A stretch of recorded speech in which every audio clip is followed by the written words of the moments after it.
Hi, Patrick. Hi, I'm Deacon Patrick Jones, and that's Deacon Patrick, new word, Jones. um, let's see, I actually run with earplugs, at least to get through town up to the trail here, because too much noise and stimulation can mess with my brain and make it so I have to turn around and head back home right away. I run with two axes of vertical happening all the time. The damage in my brainstem prevents my brain from processing input and having a clue where it is in space. So I basically feel like I'm on a roller coaster that's going forward, backward, sideways, up, down, any direction, any speed at any time, while being in one of those Da Vinci Man roller coaster fair fighter pilot training devices. So the good news is I feel that way all the time, which means it's predictable. And I never have any idea which way is up. The gift in that is I've discovered that by going barefoot and minimalist, my feet tell the rest of my body where I am in space. So as I'm moving and running, the bottoms of my feet communicate with the rest of my body, and my brain doesn't have to have any idea where I am in space. The faster I go, there come points when I can actually lift these up and use them like balance beams. The slower I go, the more I have to use them as four legs. So that's a little bit of what vertigo running is like.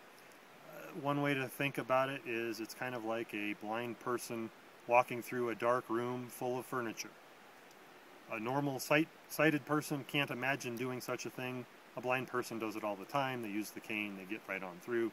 Not even a big deal. What else should we do? You started mindyourheadcoop.org. Mindyourheadcoop.org has a very simple vision.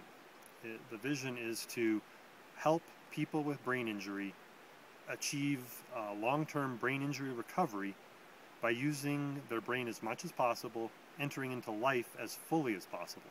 So doing nutty things like running trails with vertigo, by using technology to compensate for loss of memory, things like an iPhone can record thoughts, ideas, and take notes, and I have them with me all the time wherever I am. So it's my portable external brain. A lot like a paraplegic uses a wheelchair, this is my wheelchair for my brain. I don't remember the statistics. We'll post them along with the video, but there are literally millions of people who live with brain injury. They don't necessarily look like we think people with brain injury should look. They most often look normal, but they experience the world very differently than people without brain injury. Looking at me, it looks like I'm here on planet Earth. As many people will tell you, that's not the case. I'm on planet TBI, and it's my own version of planet TBI, where light, sound, smell, all kinds of things bombard my brain like they're weapons. So they're like spears and axes, bullets driving into my brain. That's why I use earplugs.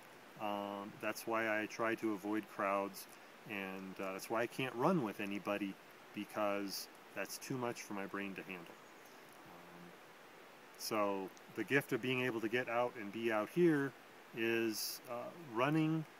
Science is showing that running actually helps heal the brain. It helps increase the brain's elasticity.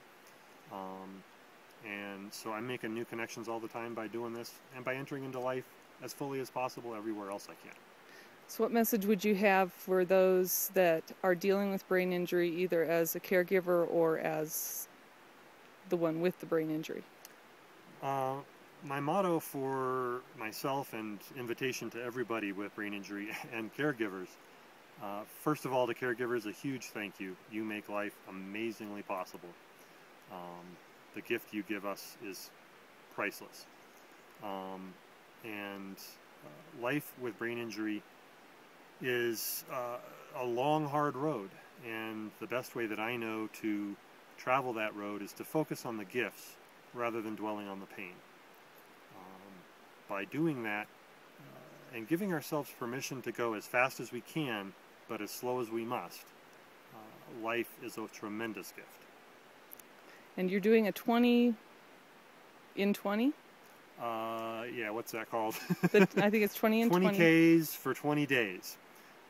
20 Ks for 20 days. I will be running 20K every day that my brain allows me to. Not every day that I wake up I'm able to get out of bed, let alone out of the house. And so every day that I can, I will run 20K along Pikes Peak up to, it's along North Catamount Reservoir, and back again to my home in Green Mountain Falls. And I don't know how many days that'll take me, but every day that's possible I will do it. Hopefully I'll get to string a number of days together and create some kind of a record to help spread the word about what brain injury is like, and to help raise money for making, what's it called? Mindyourhead.org? Mindyourheadcoop.org. Yes, co-op.org. Between the two of us, we'll get there. Yeah. Raising money for mindyourheadcoop.org. Is there any other advice that you can give to people? I guess it sounds like you do different, you make different types of goals for yourself rather than 20K for 20 days. Most non-brain injured people would think of it as you do it for 20 days, whereas you can't. So that's just an example of your goal setting is different. Yeah, setting goals when you have brain injury always has the caveat of as fast as I can, as slow as I must. So if I wake up on a certain day, that plan gets put on hold till the next day that I can do it. So in this case, 20K for 20 days might take 50 days to do. Is there anything else? Probably. Probably. But that'll do for now. Okay.